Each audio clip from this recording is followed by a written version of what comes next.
Today, we are going to be learning how to use Google Form as an instrument of evaluation in schools, which I call Google Form for Teachers. Make sure you have a Gmail account. You log into your Gmail account, then you launch the Google Form app by coming to the launch or the Google app launch. You click on, you scroll down right to the bottom, you see Google Forms. Click on Google Forms.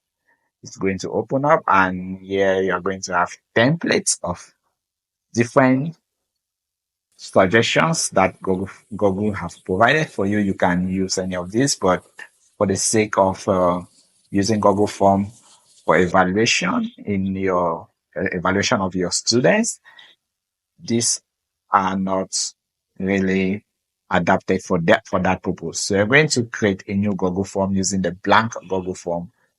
Uh, I will not go into the blank. I'll just get into an already made Google Form that I did. When you click on the blank Google Form, you're going to have this section where you are supposed to give the title.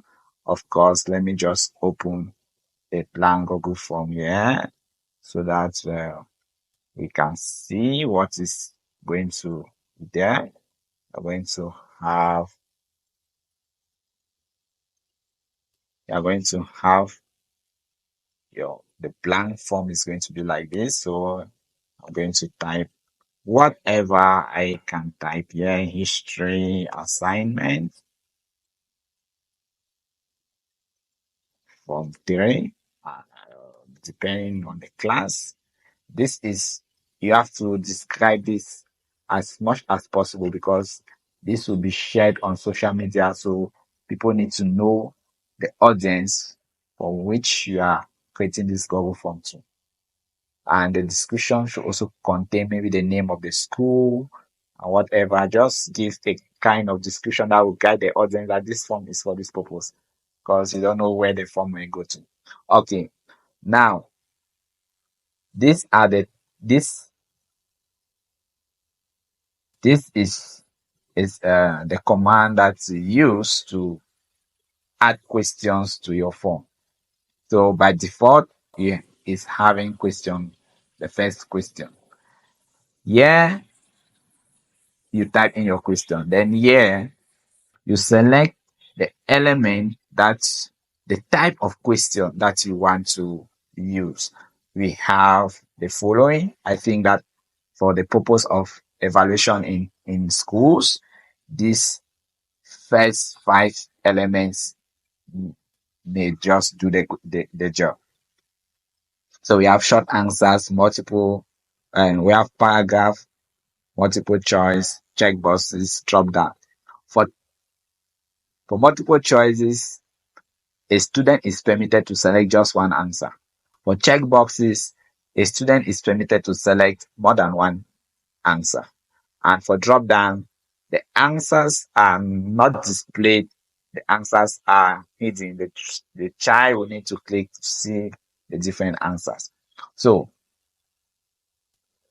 to manually type my question one after the other usually takes a lot of time. So I have a way that I do to, I just copy the questions like so. I copy this question from Gemini, copy. You can generate your questions using Gemini, of course. I paste and I put the number, and yeah, I copy the answers. I copy the answers and I go to the form.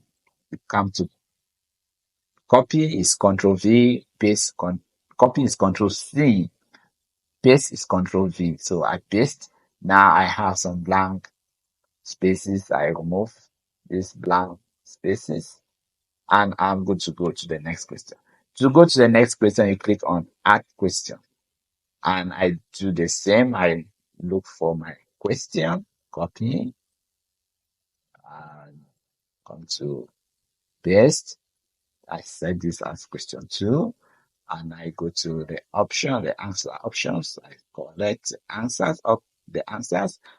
I go to option, I paste Control V. Now I see some blank spaces. I clean it up by removing this. This X helps you to clean up and remove those blank spaces. I go to the next. I have my next question. Go to Gemini. I copy this question.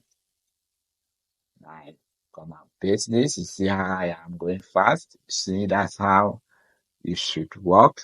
Instead of laboring to type all of that, just have your question somewhere. You just copy and paste, and I clean up the extra spaces.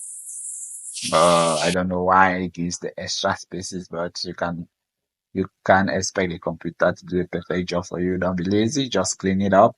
Okay, now I have my questions. After having these questions, let us come. This is how I worked and had these questions. You see, I have up to 10 questions. Now, look at what happens here. I have a fill in the blank question, and here I selected short answer. So the student is expected to type the correct answer here. Here the answers are not shown. So immediately I type my questions. The next thing that I must do, I have to come to the setting, and I have to activate this option of make this a quiz. When you come to this, you see, make this a quiz. You need to activate this. Originally, it is not activated. You need to activate, make this a quiz. Immediately you activate this, you come to your question. You see, when you click on a question, you see you have this option to add to insert the answer. So when you click on it, it now gives the teacher the possibility to assign this question 2 points and then assign the correct answer to this question. So which of the following is the best conductor of electricity? Um, from science, we see that the best conductor of electricity will be sodium, since is since it is a metal. So I click on done, and I go to the next question. I click on that, add answer key. I give it 2 points, and I element left on the periodic table are typically metals, and I click on that.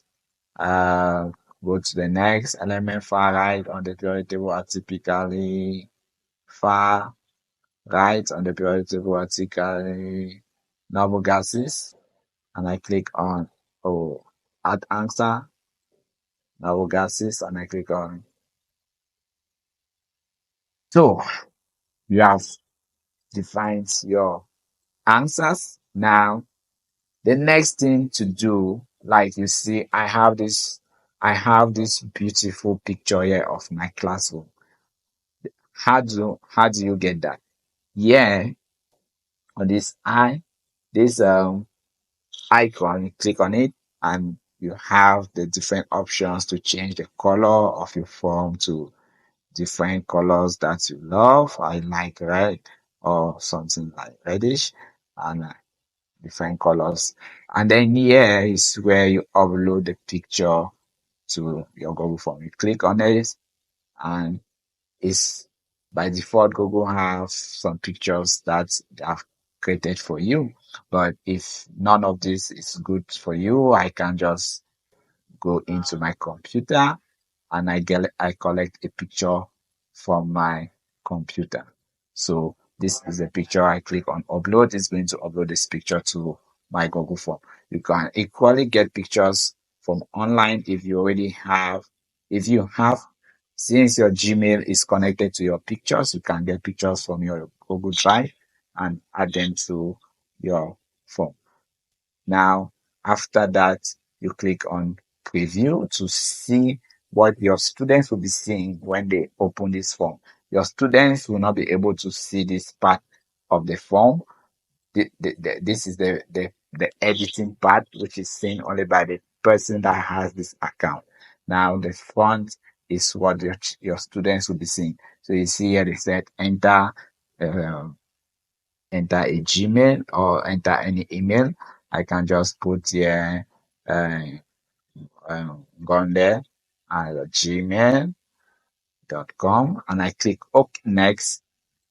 The next is created because I have another section. So enter your name. I can just say gone there and I answer this question. I don't wish to really spend time to answer. I want this video to be fast. Element top left of the periodic table are very reactive. I just need to go very fast. Elements that are far right are typically not very reactive. Block the building block of all matters are elements. Sodium chamber is like that. Periodic table chart organizes elements. Um, Another thing I forgot to mention for um, metals are typically conductors of goods. Now at the end I submit.